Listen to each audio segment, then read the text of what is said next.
Hello, U.S.VETS family.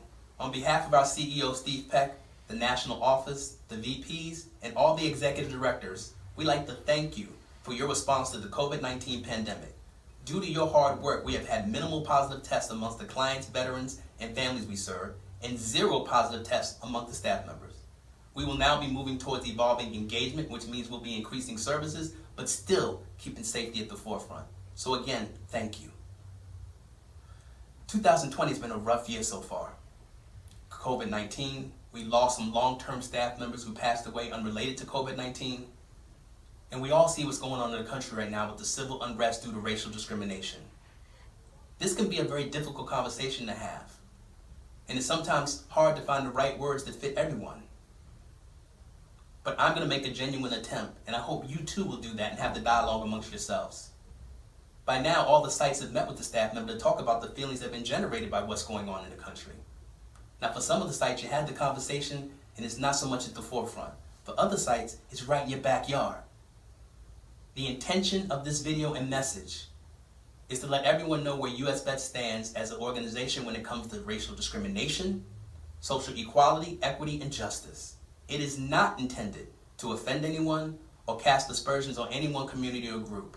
In fact, we want to invoke opinions, feelings, thoughts, ideas, support amongst staff members, so then it can pass on to the clients and veterans we serve, so then we can promote healing within our communities.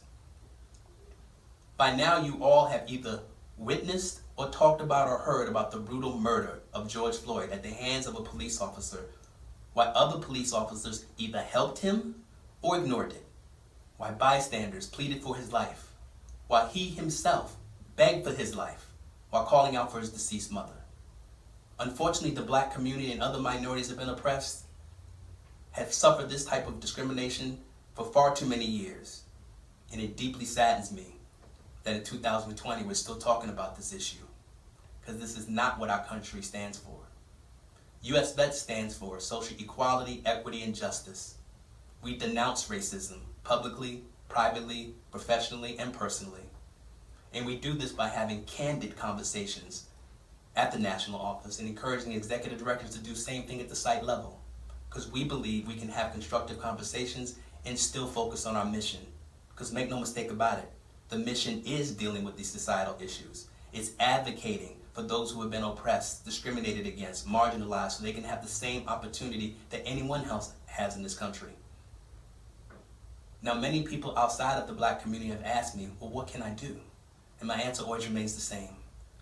If you don't necessarily understand or can relate to the Black community's plight or any other minority that's been oppressed, if you don't understand or maybe quite agree when you see the terminology Black Lives Matter, what you can do is empathize on how it feels for the Black community, my community, feel that your life is not as valued as much simply because of the color of your skin.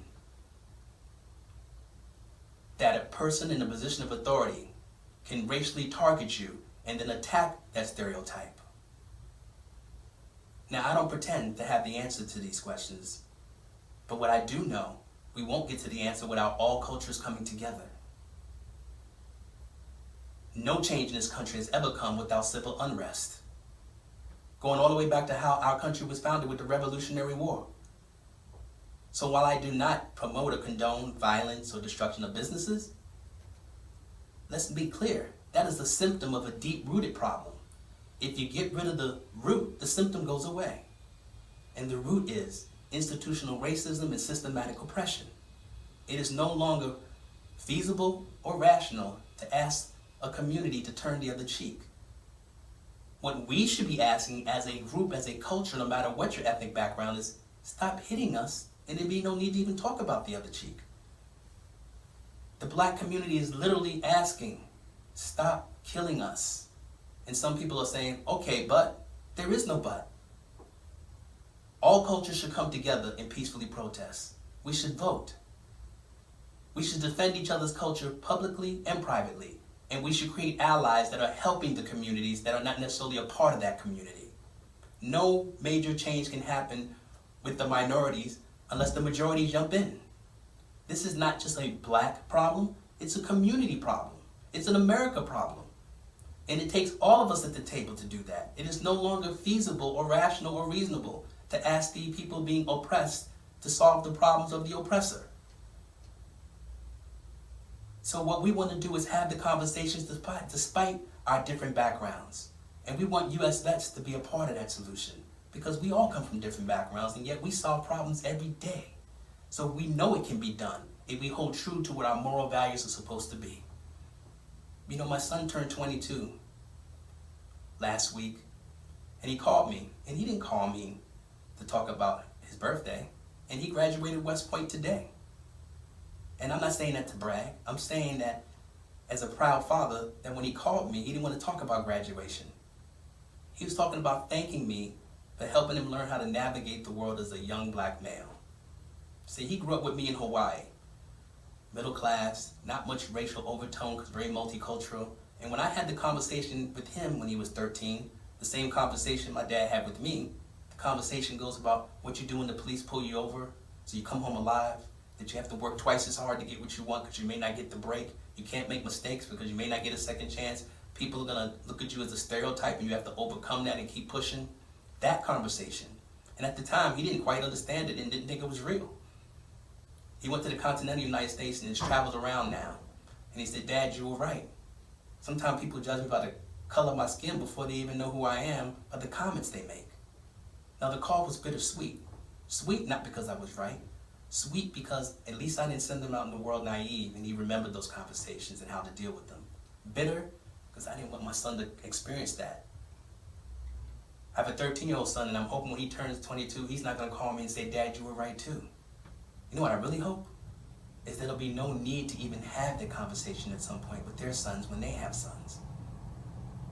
Our general counsel, Carla Ford, said it very succinctly what we need to do. We need to stop, listen, read, and empathize.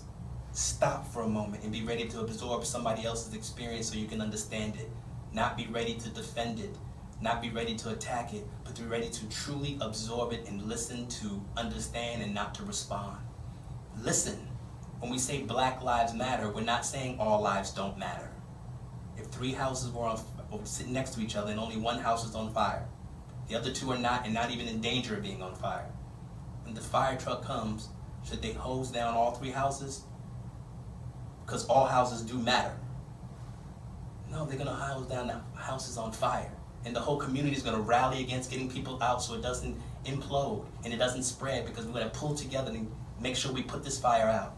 Black Lives Matter is saying the house is on fire with institutional racism and systematic oppression, and everyone must join the fight to put this fire out. We want Black lives to matter not only in our own community, but in other communities. That's what it means. When we say social equity versus equality, if I go to a baseball game with my 2 sons, and my younger son can't see in the seat, my middle son can barely see, and I can see perfectly, but we all have the same size chair, well, that's equality. Equity is giving my youngest son a big booster seat, giving the middle son a little bit more, and giving me none, because now we can see evenly. We all can enjoy the same view.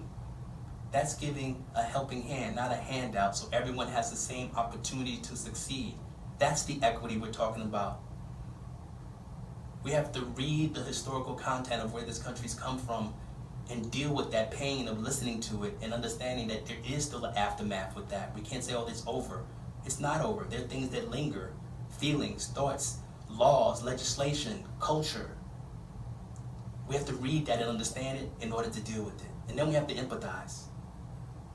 Most of the people I'm speaking to are not veterans, let alone formerly homeless veterans. But yet every day we come to work and we empathize with them because we're able to empathize with a community's plight and help them.